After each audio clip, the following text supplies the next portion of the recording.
বাংলাদেশে এই মুহূর্তে হিন্দুদের অবস্থা কীরকম?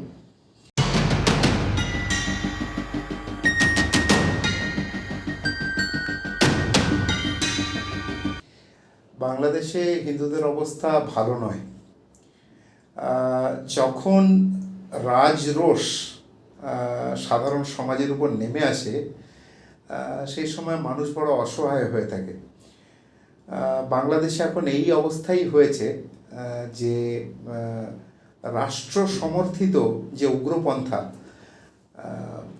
বাঙালি মানে ওপার বাংলা যে হিন্দুরা রয়েছে তারা তার পুরোপুরি যে কামানের সামনে বা বন্দুকের সামনে এসে তাদের দাঁড়াবার উপায় হয়েছে।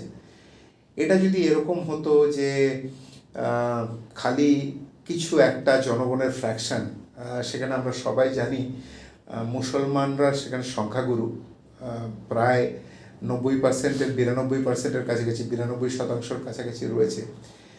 সেখানে তারা যদি একতরফা মারতো তাহলে পরে সেটা একটা ব্যাপার হতো, কিন্তু এখানে অত্যাচার, শারীরিক এবং মানসিকভাবে নিগ্রহ করা, নারী ধর্ষণ এবং নারীদের উপর অন্যান্য নিগ্রহ, বাড়িঘরে আগুন জ্বালানো এবং সর্বোপরি একটা ভয়ের আবহাওয়া সৃষ্টি করে তারা এই ব্যাপারটিকে পুরোপুরি কন্ট্রোল করতে চাইছে। এবং এটা বাঙালি হিন্দুদের জন্য, এবং খালি হিন্দুই নয়, অন্যান্য বৌদ্ধ বা খ্রিস্টান যে মাইনরিটি আছে প্রত্যেকের জন্যই অত্যন্ত খারাপ।